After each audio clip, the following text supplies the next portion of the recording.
Hello, Assalamu alaikum. Welcome to my YouTube channel, and today we are going to start a very important topic, basic topic, which is vowel and consonant,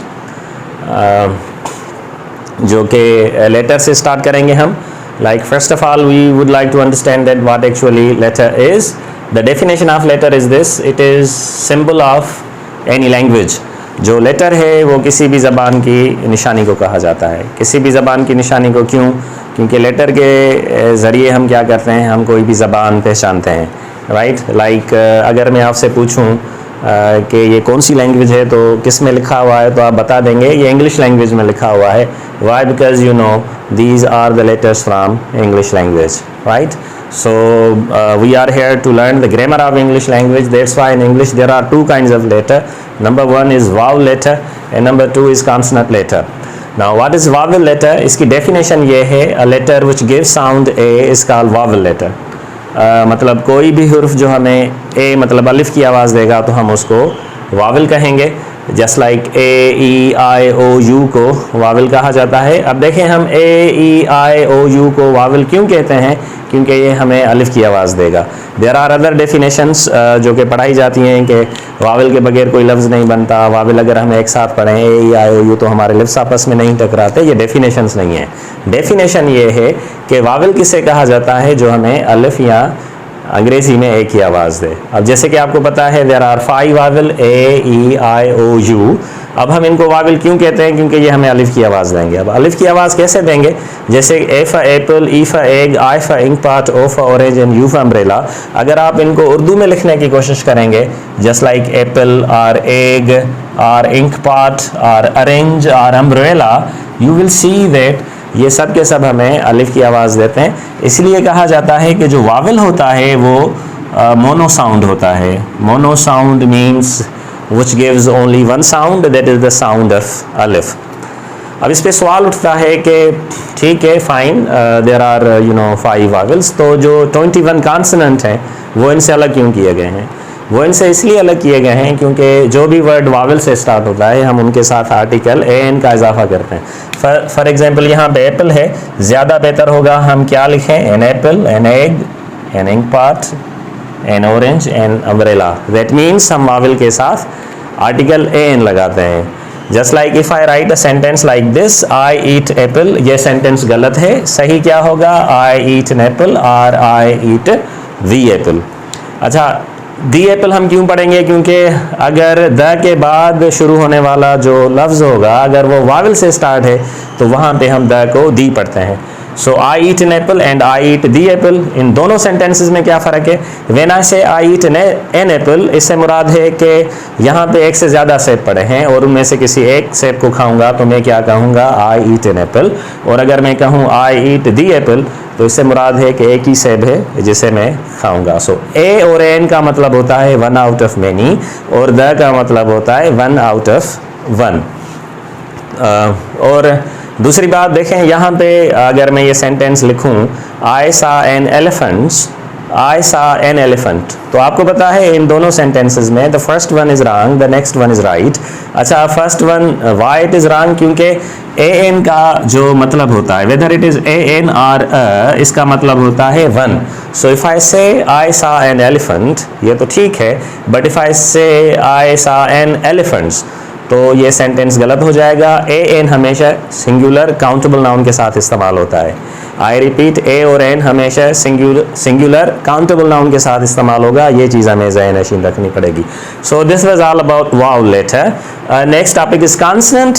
अब consonant letter क्या है? Letters which give different kinds of sounds are called consonant letter. Consonant उनको कहा जाता है जो हमें मुख्तलिफ किस्म की आवाज़ देते हैं. जैसे वावल सिर्फ अलिफ की देगा, कॉन्सोनेंट बहुत ज़्यादा हुरूफों की आवाज़ें देता है. जैसे कि फॉर एग्जांपल मैंने यहाँ पे लिखा है बी फॉर बाल, यहाँ पे बे की आवाज़ है. सी फॉर केट, यहाँ पे काफ है. डी फॉर डॉग, यहाँ पे डाल है. ए फॉर फैन, फे की आवाज़ है. फिर ग्लास, गाफ, फिर है, फिर जीम, काफ, लाम, मीम. तो आप देख रहे होंगे कि कॉन्सोनेंट से जो मैंने अल्फाज बनाए हैं ये हमें मुख्तलिफ़ किस्म की आवाज़ें दे रहे हैं. And that's reason they are known as consonant letter. तो जो कॉन्सोनेंट लेटर होते हैं ये मल्टी साउंड्स होते हैं. और वावल क्या होता है? is a mono sound. Mono means one and multi means you see many and a lot of. तो consonant मुख्तलिफ किस्म के आवाज़ देंगे और ये एग्जाम्पल आपके सामने है। तो हम ये के पूछ सकते हैं कि अच्छा फिर डिफरेंस क्या है कि जो 21 कॉन्सोनेंट हैं उनको इन 5 वावल से अलग क्यों किया गया। The exact difference is this, just like मैंने यहाँ पे लिखा है आई ईट एप्पल, यहाँ पे मैंने एन का इस्तेमाल नहीं किया तो गलत हो गया। इन अ सेम वे अगर मैं कहूँ आई किक बॉल और यहाँ पे अगर मैं आ का इस्तेमाल नहीं करूँगा तो ये सेंटेंस क्या हो जाएगा, गलत हो जाएगा। The right sentence is I kick a ball and then I kick the ball. अच्छा मैं यहाँ इसको आई किक दी बाल नहीं पढ़ूंगा क्योंकि द के बाद शुरू होने वाला लफ्ज़ कॉन्सोनेंट से स्टार्ट होता है। अगर 10 के बाद शुरू होने वाला लफ्ज़ वावल से स्टार्ट होता तो द को दी पढ़ा जाता। फॉर एग्जांपल अगर मैं एप्पल को द और एग इन सब के साथ द लगा दूँ तो मैं the apple, the egg, the ink, the orange, the umbrella पढ़ूंगा।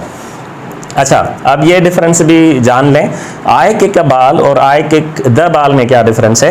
When I say I kick अ बाल दैट मीन्स ज़मीन पे एक से ज़्यादा गेंदें पड़ी हैं, they can be 3, 4, 5, 6, 7 up to 100 और whatever the number is. अगर उनमें से मैं किसी एक गेंद को लात मारूंगा तो आई किक अ बाल, लेकिन अगर एक गेंद होगी तो मैं कहूँगा आई किक द बाल। आमतौर पे जो हमें एक यूज़ पढ़ाया जाता है कि द ख़ास चीज़ों के लिए इस्तेमाल होता है, ऐसी कोई बात नहीं। गेंद ख़ास हो ना हो आप द लगा सकते हैं, लेकिन इसका मकसद ये होगा कि वो सिर्फ एक ही गेंद है। Like see in my hands there are 4 markers and if there are 4 markers then I always say I am using a marker. अगर इस सिचुएशन में मैं कहूँ I am using the marker तो ये सेंटेंस गलत हो जाएगा। Why? Because I have 3 more in my hand. तो सही सेंटेंस क्या होगा, I am using a marker. लेकिन अगर मेरे हाथ में सिर्फ एक मार्कर होगा तो मैं क्या कहूँगा, आई am using the marker. Same rule will be followed here, he will read a books में नहीं कहूँगा, ही विल रीड अ बुक कहूँगा। वाई? बिकॉज जैसे मैंने यहाँ पे बताया ए और एन जो है वो इनका मतलब होता है एक और 1। So he will read a books नहीं होगा, he will read a book होगा। तो this is all about vowel and consonant. लेकिन ये कॉन्सेप्ट नहीं है। वावल और कॉन्सोनेंट का कॉन्सेप्ट आप कैसे समझ सकते हैं, वो इस हिसाब से समझेंगे कि देखें आमतौर पे हमें पढ़ाया जाता है कि there are 5 vowels which is not necessary correct.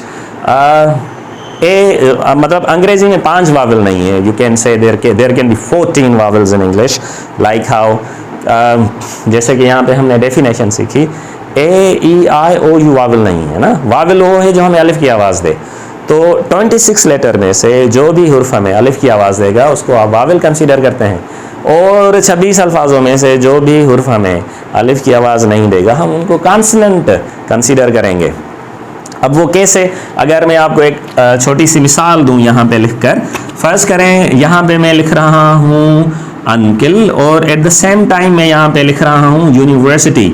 अब इन 2 लफ्ज़ों को अगर आप गौर से देखेंगे ये दोनों यू से स्टार्ट हुए हैं। अब आपको पता है यू वावल है, तो अंकल को अगर मैं लिख रहा हूँ उर्दू में तो अलिफ की आवाज़ आ रही है तो I will say an uncle.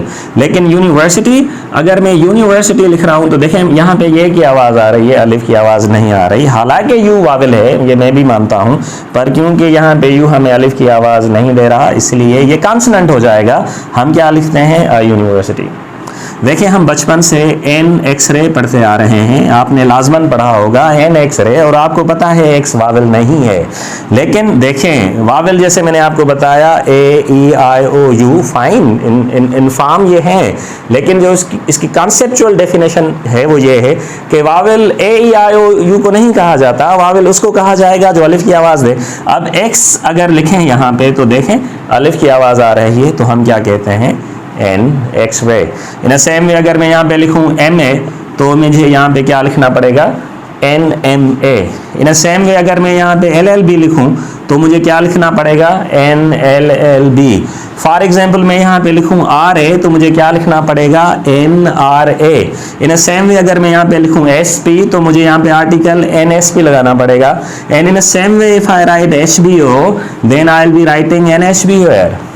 In same way if I am supposed to write R here, हालांकि ये H से स्टार्ट होता है लेकिन मैं इसको अलिफ की आवाज़ आएगी तो मैं क्या कहूँगा, an R. In same way if I say an A तो मैं यहाँ पे क्या लिखूँगा, एन एन ए। क्योंकि अगर आप इनको प्रोनाउंस करेंगे जैसे एम अलिफ की आवाज़ आ रही है, एल अलिफ की आवाज़ आ रही है, आर अलिफ की आवाज़ आ रही है, एस लिखें तो अलिफ की आवाज़ आ रही है, एच लिखें तो अलिफ की आवाज़ आ रही है। तो letter which give sound A is called vowel letters. तो इस हिसाब से देखेंगे कि फिर हमें पता चलेगा there are almost 14 vowels in English. तो होपफुली ये अच्छा आप देखें, मैं यहाँ पे एक और वर्ड लिख रहा हूँ ना, वन वे रोड, फाइन, या मैं यहाँ पे लिख रहा हूँ यूरोपियन. तो आपको पता है कि O and E they both are vowel, लेकिन जब हम इसको पढ़ते हैं ना वन, तो किसकी आवाज़ आ रही है? वाव की. तो अब हम क्या लिखेंगे? A one way road. In same में ई यूरोपियन, हालांकि ये स्टार्ट ई से हुआ है, लेकिन हम क्या लिखेंगे? एन यूरोपियन नहीं लिखेंगे, हम लिखेंगे a European. Look at this, if I से यूनिवर्स, फाइन, स्टार्ट यू से हुआ, यू वावेल है, लेकिन यहाँ पे जब हम यूनिवर्स लिखते हैं तो देखें वावेल तो वो होगा जो अलिफ की आवाज़ देगा. तो क्योंकि यहाँ पे यू हमें अलिफ की आवाज़ नहीं दे रहा है, सो इट्स कॉन्सोनेंट हेयर. तो अब देखें सही डेफिनेशन ये होगी कि वावेल उसे कहा जाएगा जो अलिफ की आवाज़ दे, कॉन्सोनेंट उसे कहा जाएगा जो अलिफ की आवाज़ ना दे.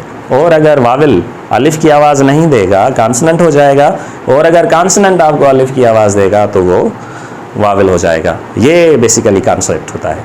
Hopefully you understood this. This is something about Wavell and consonant. उसके बाद हम नेक्स्ट टॉपिक पे आएंगे जिसको कहा जाता है अंग्रेजी में आर्टिकल. तो there are two kinds of article in English, indefinite article and then definite article. Indefinite article a और एन को कहा जाता है और डेफिनिट आर्टिकल द को कहा जाता है. So remember now, we do not use indefinite article, that means a and a an with plural and mass are uncountable nouns.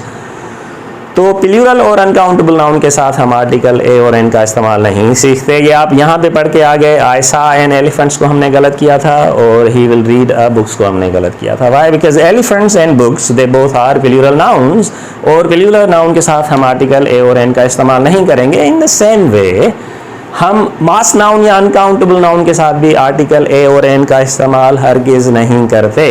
First करें, यहाँ पे मैंने लिखा है water, milk, tea, sugar, money, honey, hair, iron, ice, ink, juice, blood and wood. These all are uncountable nouns.